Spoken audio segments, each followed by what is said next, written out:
Chapter 16, Vibrations and Music. We mortal folk speak easily and confidently of vibrations as if quite understanding their character and power. But what of vibrations whose speed is greater than light, whose rapidity is almost beyond earthly computation? We learn something of such forces from the descriptions of travel and of music in the celestial realm. Vibration, We are told, is the great spirit force here as it is the great material force there. For it is a power affecting both spirit and matter. Scientists stop with earthly vibrations. But why should they? There are numerous evidences of higher ones, if they would accept the evidence. The whole system of vibrations is controlled by spirit, for it is one of the forces belonging to spirit movement and power. Everything in this life is more or less connected with vibration, and controlled largely by the individual spirit. Does one wish to travel with speed, he makes use of rapid vibratory action.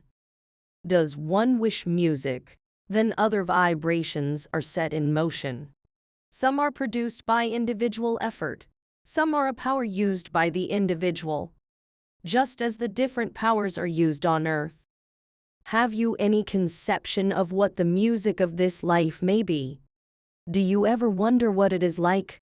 It is caused by vibrations, but produced in the ether by conditions you do not know. They are started by the will of the musician in a manner you cannot understand. But you may know that the thought of the composer may express itself directly without the slow medium of writing, or even of performing. Can you conceive the thought as a material atom, if we may so express it, that moves outward from its producer and goes on its way with influence in proportion to its quality? do you have mechanical means of reproducing music, or does the author have to send it from his mind each time? We have spirit instruments as we have spirit houses. How else could we get the grand total of harmonious production? Sounds are set vibrating on the spirit instruments according to the conception of the artist or the performer, and the variety of tone or subject is as varied as the thought of the musical mind. Some prefer the quick and joyous tones and chords, others still hold earth's memories and retrospective thought, and their music grows pensive and perhaps pathetic, while others are filled with the desire for intricate harmonies. But all are beautiful, each in its own way. Any description of spirit instruments would be beyond your conception. But nothing on earth is so perfect and so beautiful in tone. How about the great singers who have been so famous and so loved on earth? The beauty of music and its power of expression does not depend upon the voice, and may carry its message to the heart without song. It may appeal to one with the same power but by different means. We can sing if we wish, though the exquisite effects produced by heavenly instruments make the use of the voice less desired. Do you have anything there that is comparable to an orchestra or to an organ? Will you put out of your mind any idea that heavenly music is inferior to that of earth? You do not conceive of spirit power or heavenly music. These are things we cannot make plain to you. But the music you love best is only the slightest indication of that which you may. Oh, I get lost for words. Sis asked an old school friend who had been a fine pianist on earth, if she kept up her music there. Not much. Was the reply. It is also wonderful. I feel myself unable to learn the methods by which it is produced. Music was an easy accomplishment for you here. I had the keyboard before me there and could find the combinations easily, it is true. But here, oh my dear, if you could only know the difference between earthly and celestial music. You are wondering how it is that I, who have been here so much longer than Mary, should not have entered into the study of music before she did. You see, that so far as spiritual knowledge was concerned, I was a child when I came over, and had to begin as children do. I could not hear sounds for a long time. Spiritual deafness, you might call it. And so I began with other things, and grew so interested that I almost forgot music. Then when my discovery of musical vibrations came, I wished to know how they were produced, and went to a teacher of the science. But I did not give enough time to it, because interested in other things, and so Mary got ahead of me. The study is fascinating, as you will learn for yourself when you come. We will perhaps make music together as in the old days. Will not that be fine? We were talking of the different specialties in study there, and Sis asked Mary what my study was likely to be. Mary thinks he will like history and philosophy, and music too, though he will hardly make music a specialty. Music is very absorbing, and often takes the attention very closely of those who choose it. I remarked that that would be apt to make them one-sided, as we sometimes found musicians here. One-sided? No, not here, but rounded out and in sympathetic touch with all knowledge. Then one whom Sis had known as a teacher of music in her girlhood days, added, One does not have to be absorbed by any one taste or study here. For days are longer and studies easier than on earth. I am interested in art, philosophy, and many things besides music.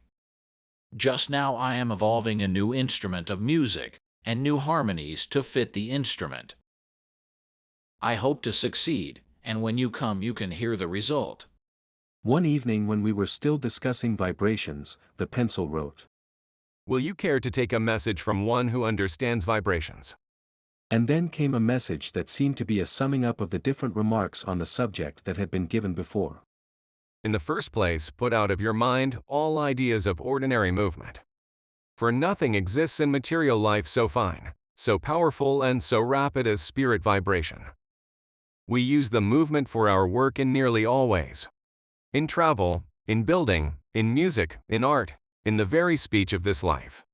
And the study of this force is the most careful and perhaps the most difficult of all. The power depends upon the speed. The speed depends upon the spirit. For the worker must learn to grade and use the force in accordance with law. Nothing is guesswork. Nothing happens by chance. All is orderly. All can be acquired by study. You say this is not definite. Could you describe an unseen and unknown property to one entirely ignorant of that property? To attempt a comparison, Mary has asked if you could describe the fragrance of a rose. How about the flavor of a fruit to one who had never known the taste? You can say sweet or sour or bitter. But these convey no meaning to one who has never tasted sweet or sour or bitter. So, you see, we can only give the crudest examples of the effects of certain powers, because we cannot explain the finer meaning. I can say then that vibration is our power. We study its properties and its uses. We learn to control. And when we have finally become capable of using it, we become workers with infinite resources and power at our command. Then Mary added, This teacher was one who was a scientist on earth, and would have used scientific terms if he could have impressed them on your mind. But as you could not take them, he tried to give you more general ideas. Are there not mediums through whom you can write any word you wish? I think so, but they are rare. We usually have to fit our language to the ability of the medium. That is why so many mistakes occur, and why messages are mistrusted, because the language is not like that which the communicator used on earth. Chapter 17, Evil. The joys of that life had been for a long time so wonderfully portrayed that we began to wonder if the malicious ones of earth were to be allowed to enter into equal happiness. One evening this thought was answered, even before it was expressed in words. You are thinking, the pencil wrote, that we have not emphasized sufficiently the consequences of an evil life, that we have not warned the selfish and the malicious ones, and have allowed this life to seem too easy of achievement. And we wish to say, every time and all the time, that character is of the first importance. As a man lives on earth, so will he appear on this side. Slipping out of the mortal body does not always mean entrance into perfect happiness. Justice, purity, unselfishness, and kindness of heart are the passports to the heavenly life. If these are lacking, they must be acquired, and sometimes the effect of mortal sin makes this acquirement very difficult, and often the time is long and unhappiness great, before the evil is eliminated from the soul. We cannot make this too strong or the caution too serious. Selfishness appears to us here as the foundation of all sin. It appears to be the root of all evil, and is insidious in its destruction of character. Selfishness may be only superficial or it may be deeply ingrained in the individual. The first may be overcome when true knowledge takes the place of vanity and superficiality. The second is the foundation of so much evil that it is most debasing in effect, and most difficult to overcome. It masquerades often in fine dress, for many strive for beauty selfishly, make music and art a matter of personal pride, or adorn themselves with exquisite textures and priceless gems, and forget the deeper meaning of spiritual loveliness. The selfish use of wealth and power, lack of sympathy for the poor or suffering, pride, self-esteem, all these, and many other manifestations of self-love, are working towards spiritual atrophy. How about those who take their own lives to get rid of the evils of this existence?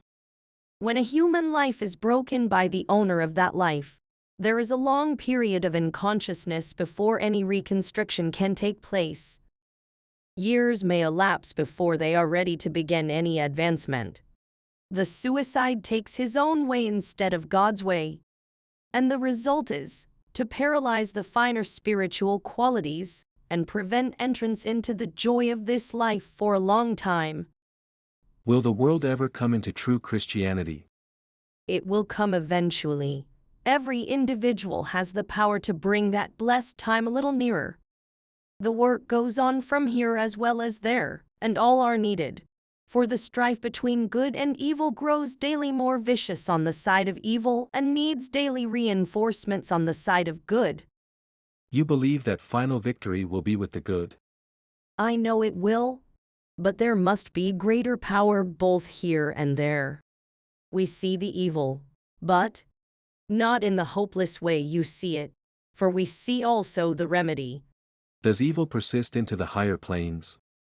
No. One leaves all that as one ascends. Or rather, one does not ascend until all evil has been eliminated. Can an evil spirit enter into or take possession of a human being? Everyone is free to control his own individuality. We are not allowed to take possession. But there are apparent possessions. How about them? Evil spirits break the laws here just as they do there. But there must be a receptive attitude in the individual or no possession would be possible. Then the old story of selling oneself to the devil may be approximately true. Yes, many have done this unknowingly. Can you tell us the origin of evil? That is not for us to know at present. The origin is so far away in an unknown past that only the Creator of us all can rightly tell of its origin and use. But we know that all things work toward a final greater good, and that is sufficient for us at present. Is the percentage of good people any greater now than 100 years ago? The percentage is far greater than formerly. But the quiet lives of the good, with their unseen and unselfish service, do not get to the knowledge of the public as do the riotous actions of the evil-minded ones. Is the world growing better? The good are growing better. The evil are growing more evil still. One afternoon while Sis was sitting alone and in a passive and receptive mood with hands folded in her lap, her left hand was slowly drawn away. Almost at once her right hand was shaken in the way used by Mary as a signal for writing. So she went to the little table and took up the pencil, which wrote quickly and with great emphasis. You are not in the right environment. We cannot see you. Something is clouding you around. What is it? Was it not you moving my left hand? No, some other spirit was trying to get control. We could not see which one, but came to protect you. There is some danger, then, even in the receptive attitude. Evil spirits are here, but help is here also. Just now someone was trying to reach you, and for some reason you were enveloped in a cloud. We think this other influence was trying to conceal you from us.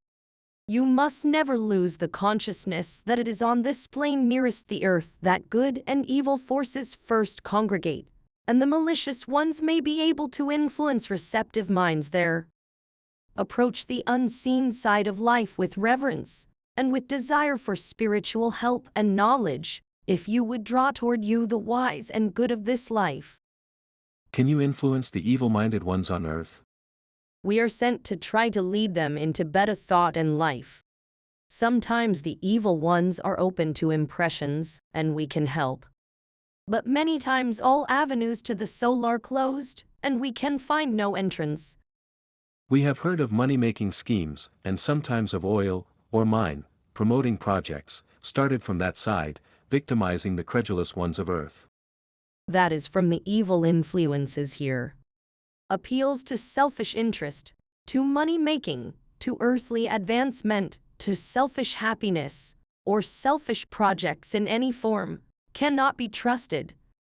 If only we could convince the world that unselfishness and service for others are the laws of spiritual advancement, all this evil teaching would be of no avail.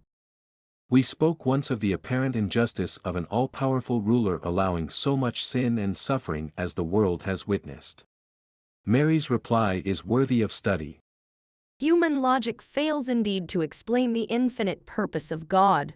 The life on this plane seems necessary to prove the wisdom of that purpose and its final beneficence. We do not yet belong to the angelic host where wisdom is proven and mercy apparent. But we know there is a reason for even the cruelties of earth and the sufferings of the innocent. We know it is hard to realize the kindness that is intended for man when in the midst of crime, cruelty, and suffering. We here understand it as a forward step in the evolution of character.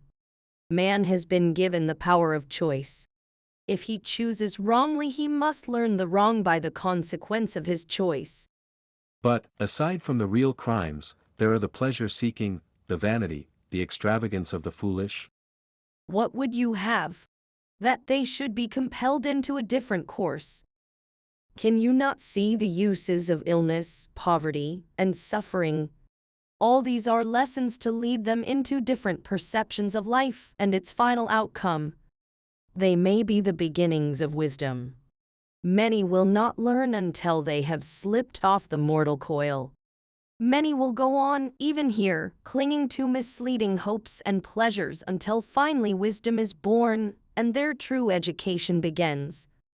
A few additional sentences were received later in explanation of the sorrows and tribulations of the human race on earth. The humankind moved slowly out of their animal propensities and limitations. The law of self-determination is universal and is given for the development of character and the final good, which is far better than automatism. But the price of choice, of free will, is so terrible. The price is little when compared with the good as we see it here. How is the human power of choice better than character foreordained to be perfect? Foreordained character would be automatism, and would eliminate personality, individuality, and would result in weariness and monotony. Sis spoke of the flaunting headlines in the daily papers, of murder, dishonesty, and all manner of crime, and the comparatively small space given to the recital of good deeds. True wisdom and virtue do not advertise themselves. What do you know of the secret thoughts of the wise and good, and the plans that are crystallizing for the betterment of the world? But perhaps you do not see the evil here as we see it. We see the aura surrounding evil lives, and the misery that follows. Wicked ones are here, murderers and their victims, thieves, robbers, the vile and the cruel, the selfish and the unjust. The work of this circle is not with the wicked ones here, though we are asked to use our influence toward pure thought and nobler living. And although our lives are filled with joyous service for the most part, we are all so glad to help in this other sphere of work. How can you be so happy when there is so much evil over there? The evil ones are not near us as a rule. We may go to them to help them, and we are sometimes obliged to neutralize their mischievous influence. But these are not frequent occasions. Our work is of a different sort. There are many who are engaged in this work, for many have the missionary spirit as on earth. And these are the ones who go to the undeveloped or the wicked, and strive to bring them into higher living. And their work is not in vain. Do these evil ones have much influence on better spirits? That is to be guarded against, but there are circles among the lower orders as among the higher ones. Each goes to his own place. That is where his congeniality is expressed, to those of his own thought and purpose. They do not influence each other downward as much as you might think. They generally seek their own, and having found their own, they remain until uplifted by some finer influence. They usually rise nearly in a company. A thought or influence affecting one is apt to affect the circle, and because of this it is easier to lead them. Chapter 18, Undeveloped Spirits. It is customary in this life to spend many of our earlier years in education in preparation for the years to follow. Most people, however, seem to proceed as though the eternal life beyond, if there is such a thing, would have to take care of itself. If any preparation is necessary, there is time enough to do it in the afterlife, they seem to argue. There is time enough, of course, and we learn that very many have to go through the preparatory course after arriving on the other side. If this were all, the matter might not be quite so important. But we also learn that it is not necessary to waste these first years there in that manner, if certain things are done in the earth life, and certain other things avoided. The education, if acquired in this life, is short and easy, and, moreover, is a great aid to a successful life here. It consists of following as nearly as is practical the teachings and the example of Christ, just the life that we as Christians are supposed to follow. But, evidence from the life beyond indicates that many, very many, either through ignorance or through willfulness, have not been as successful in carrying out Christ's teachings as they might have been, and as they would try to be, I am sure, if a knowledge of the consequences was thoroughly known. We have learned that this education, when left for the afterlife, is too often complicated by the results of unkind deeds and thoughts in this life, and also by having to unlearn many things that have been wrongly learned or understood while here. This last is a handicap little thought of by those who have not investigated. It is frequently a serious one. It has been brought to our notice very strongly in various ways. The following is one instance.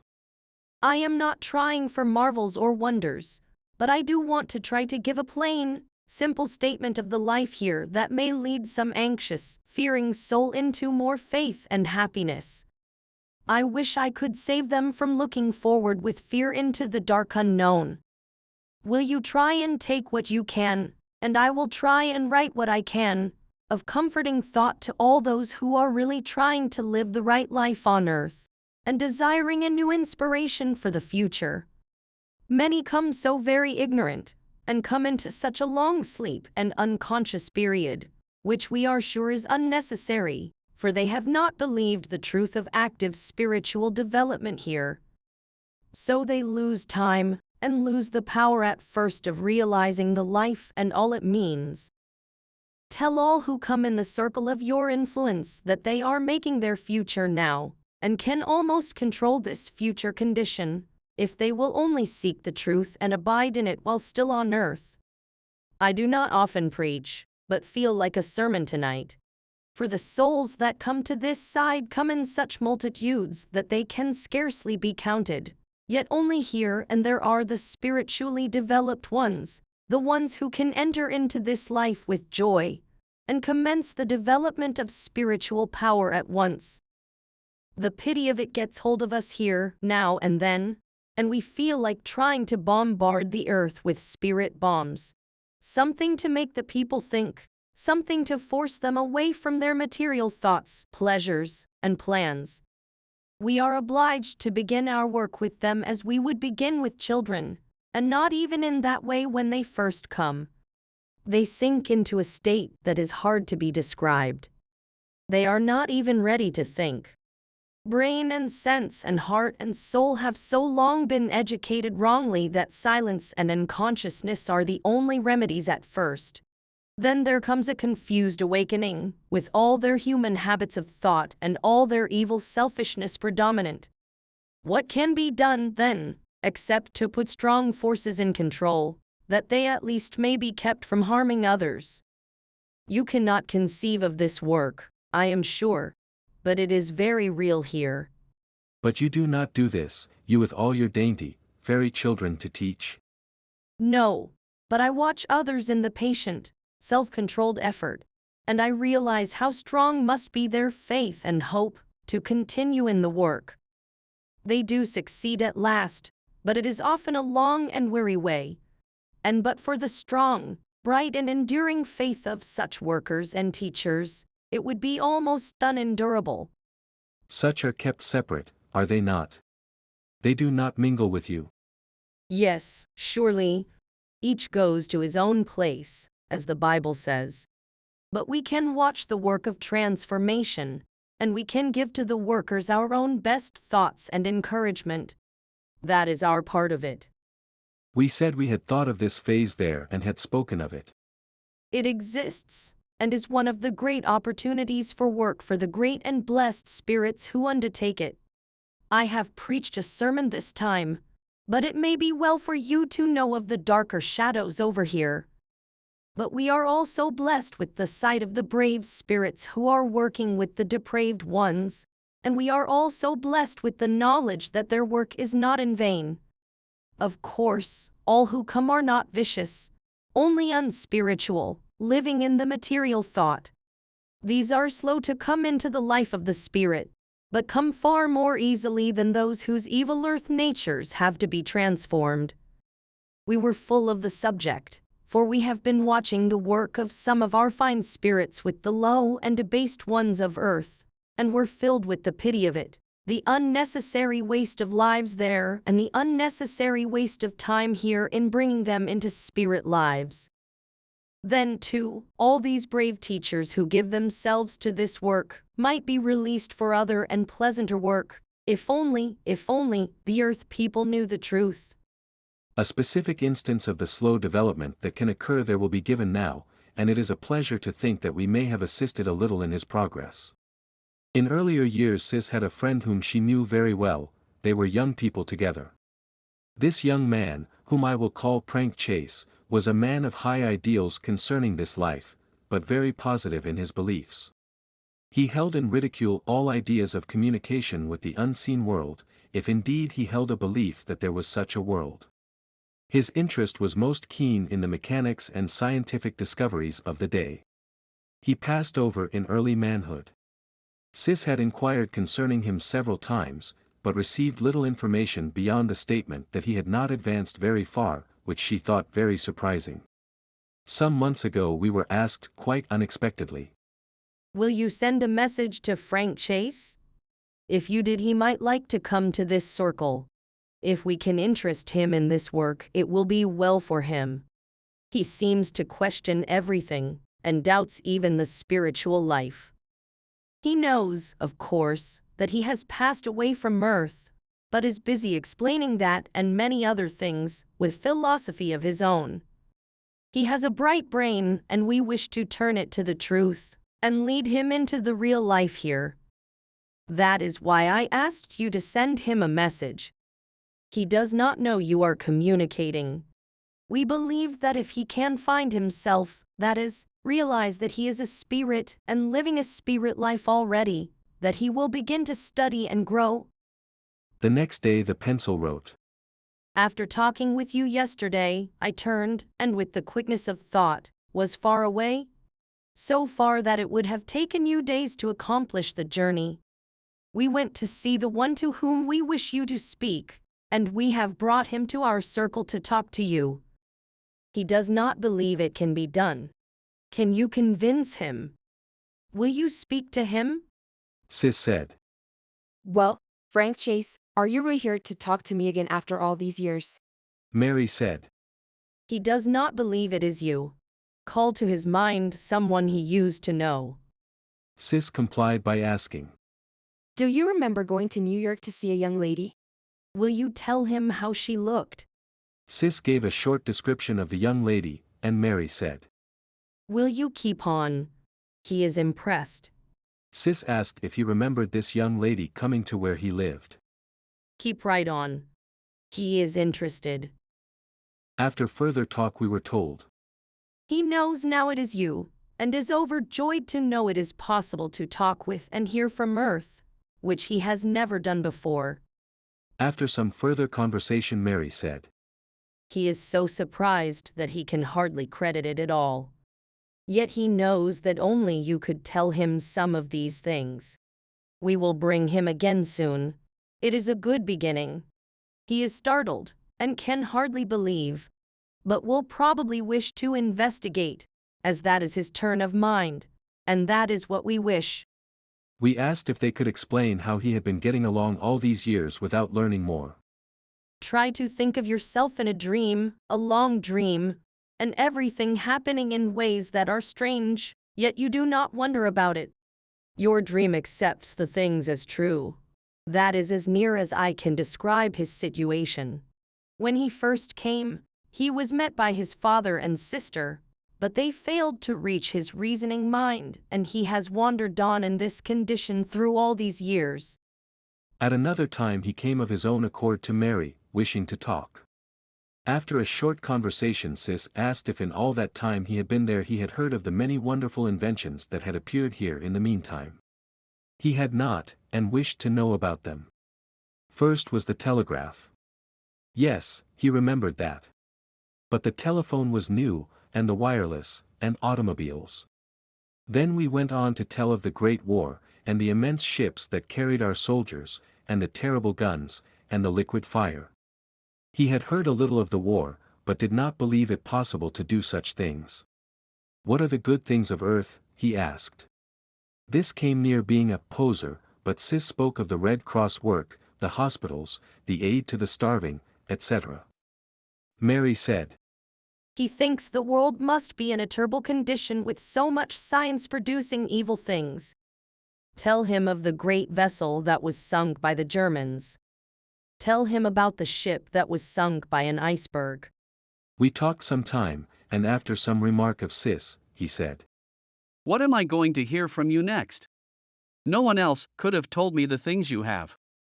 I did not know it could be done. Mary added. He is dazed with the thought, but he will take it to think over as he did the last time. You are certainly getting hold of him, and we must keep it up. This is startling, Mary. How can such things be? Will you believe that each one makes his own life? Each one has the chance and must develop accordingly. Frank Chase's condition was caused by too much doubt, too much unbelief in a spirit life. He would not believe he was in a heavenly sphere, and would not admit that he needed help, but argued himself into a strange and persistent unbelief, until the desire for anything different almost disappeared. The next time he came, Mary wrote for him as follows. I am here. Your teacher will write for me. I have been so unbelieving that I could get nothing, of course, and so I had no proof of the connection between the two worlds. But what you have said convinced me, and I am studying now so that I too can get in touch with mortal lives. Mary added. There have been years, he says, when he believed he was on some plane above the earth, but did not understand that this plane might be the beginning of heavenly life for him. It is hard to make you understand, and he says now it is hard for him to understand. And it seems to him more like a long, long dream than anything else he can compare it to. He is learning fast, and is far happier than before, and pursues his studies eagerly. This was an amazing experience for us. We had read something of such things, but it was all so strange we had passed it by. But this brought the truth to our realization with much force.